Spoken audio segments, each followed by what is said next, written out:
नमस्कार, TM24 news channel में स्वागत है आपका।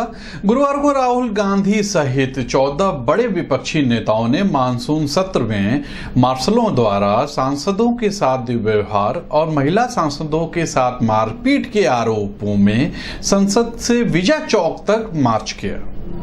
गौर कीजिएगा, उसने फिर यह सिद्ध किया कि विपक्षी नेता के दावे कांग्रेस के साथ के बिना खोखले हैं और विपक्ष के कद्दावर सूबेदारों को भी ये बात समझ में आ रही है। यह भी है कि संसद का सत्र भले ही समाप्त हो गया हो, लेकिन मानसून सत्र न चलने देने से प्राप्त ऊर्जा से विपक्ष अपनी शक्ति को अब भी चार्ज कर रहा है। इसलिए विपक्ष ने बिना देर किए ये मार्च आयोजित कर लिया। मार्च में विपक्ष के 14 दलों के ने जो मार्च निकली, उसमें विपक्ष के 14 दलों ने संसद भवन से विजय चौक तक जो एकता और संकल्प दिखाया, वह 24 की तैयारी के लिए विपक्ष की तैयारियों की पृष्ठभूमि बन सकता है। इस पृष्ठभूमि में राहुल गांधी सेंटर पॉइंट पर नजर आ रहे हैं। ऐसा लगता है कि राहुल गांधी ने 2 दिन पहले विपक्ष को नाश्ते पर बुलाया था, उसके बाद वे सड़क पर विपक्ष को साथ लेकर चलने लगे हैं और विपक्ष भी उनके साथ कदम मिला रहा है।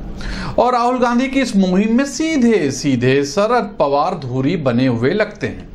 हो सकता है ममता बनर्जी कुछ देर के लिए नेतृत्व में बैक में चली गई हो, पर लेकिन जाति जनगणना पर बहस छेड़कर लालू प्रसाद यादव भी पर्दे के पीछे से गोटियां सेट करने की कोशिश में जोर शोर से जुटे हुए हैं। बताया जा रहा है कि सोनिया गांधी विपक्षी नेताओं के साथ 20 अगस्त को एक वर्चुअल बैठक करने की तैयारी कर रही हैं।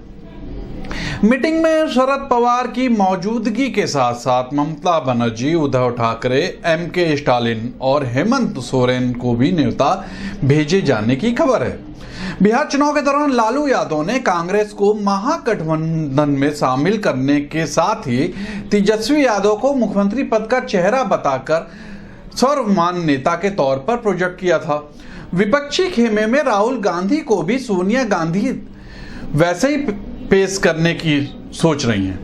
यह अलग बात है कि अब तक यही देखने को मिला है कि राहुल की तरफ से बुलाई जाने वाली विपक्ष की बैठकों में वो नेता दूरी बना लेते हैं जो कपिल सिब्बल के बुलावे को मिस नहीं करते। फिर भी गुरुवार को जिस तरह विपक्ष के 14 बड़े नेता राहुल के साथ खड़े थे, वह संकेत दे रहा है कि विपक्ष भी समझदार हो गया है और समझ रहा है कि कांग्रेस को राष्ट्रीय दल के रूप में नजरअंदाज नहीं किया जा सकता और न ही कांग्रेस के बिना भाजपा के खिलाफ कोई मुहिम छेड़कर सफलता के ख्वाब देखने का अर्थ है। ममता बनर्जी से लेकर शरद पवार तक और लालू यादव से लेकर हेमंत सोरेन तक किसी भी नेता की कोई राष्ट्रीय फेम वैल्यू नहीं है। ये अलग बात है, मीडिया ने उन्हें बना दिया, पर आम नागरिक में वो वैल्यू नहीं।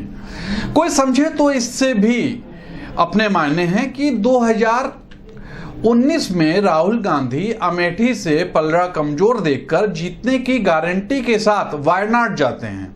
गौर कीजिएगा, अमेठी से वायनाड जाते हैं और जीत कर ही आते हैं। अन्य किसी दल के नेतृत्व में यह सामर्थ्य नहीं है जो इतनी बड़ी दूरी तय कर ले, यहां नहीं जीत सकता तो वहां चला जा।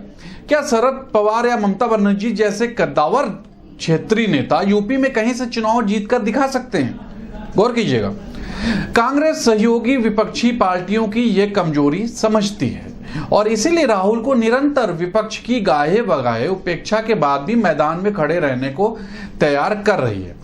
नमस्कार, देखते रहिए TM24।